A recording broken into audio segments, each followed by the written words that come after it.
ஈரோடு கிழக்கு இடைத்தேர்தல் தேதி நெருங்கும் சூழலில் இந்த தேர்தலை புறக்கணிப்பதாக அறிவித்துள்ளது பாஜக. இதனால் அந்த தொகுதியில் இரு கட்சிகளுக்கு இடையே நேரடி போட்டி ஏற்பட்டுள்ளது. ஈரோடு கிழக்கு இடைத்தேர்தல் நிலவரம். போட்டி யாருக்குள் என்பதை விரிவாக பார்க்கலாம்.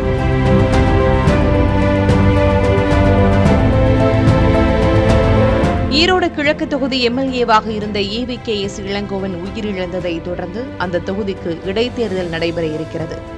இதற்கான தேதியை தேர்தல் ஆணையம் அறிவித்துவிட்ட நிலையில் அந்த தொகுதியில் தேர்தல் நடத்தை விதிமுறைகள் அமலுக்கு வந்துவிட்டன. அதன்படி தேர்தல் வாக்குப்பதிவு February 5ஆம் தேதி நடக்க இருக்கிறது. February 8ஆம் தேதியன்று வாக்குகள் எண்ணப்பட்டு முடிவுகள் அறிவிக்கப்பட இருக்கின்றன. இந்த தொகுதியில் கடந்த 2 முறையாக திமுக கூட்டணி கட்சியான காங்கிரஸ் போட்டியிட்டது. எனினும் இந்த முறை திமுக போட்டியிட விரும்பியதால் தொகுதியை திமுகவுக்கே விட்டுக் கொடுத்துள்ளது காங்கிரஸ். அதன்படி ஈரோடு கிழக்கு தொகுதி திமுக வேட்பாளராக சந்திரகுமாரை அறிவித்தார் முதலமைச்சர் மு.க.ஸ்டாலின். எதிர்க்கட்சியாக இருக்கும் அதிமுக விக்கிரவாண்டி இடைத்தேர்தலை புறக்கணித்தது போன்றே இந்த தேர்தலையும் புறக்கணித்திருக்கிறது.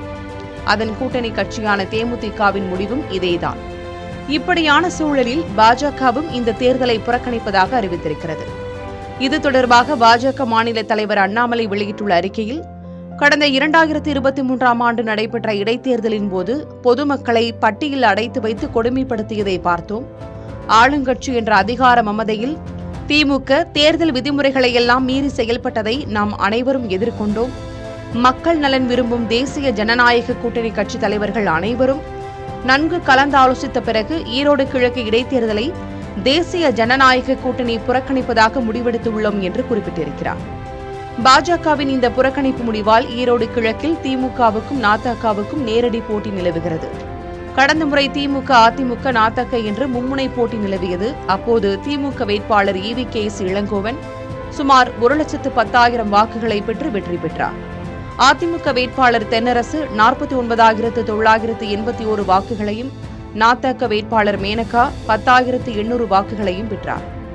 வரும் 2026 மார்ச், ஏப்ரலில் சட்டமன்ற தேர்தல் நடக்க இருக்கும் நிலையில் அதற்கான ட்ரெய்லராக வந்துள்ளது இந்த ஈரோடு கிழக்கு. இப்படிப்பட்ட முக்கியத்துவம் வாய்ந்த தேர்தலில் அதிமுக களமிறங்கி டஃப் கொடுக்கும் என்று எதிர்பார்க்கப்பட்டது. அட்லீஸ்ட் பாஜகவாவது தனித்து நின்று தனது பலத்தை காட்டும் என்று எதிர்பார்க்கப்பட்டது. விஜயின் தாவேகாவும் இடைத்தேர்தலை புறக்கணித்து சட்டமன்ற தேர்தலை இலக்காக வைத்திருக்கிறது. இப்படி எதிர்க்கட்சி வரிசையில் இருக்கும் கட்சிகள் புறக்கணிப்பு முடிவை எடுத்திருப்பதால் திமுகவுக்கு சோலோ எதிரியாக மாறியுள்ளது நாதக. இன்னும் ஒரு சில நாட்களில் தங்கள் வேட்பாளரை அறிவிக்க இருக்கும் சீமான் விவசாயி சின்னத்தை கோரி விண்ணப்பிக்க இருப்பதாகவும் தகவல் வெளியாகியுள்ளது.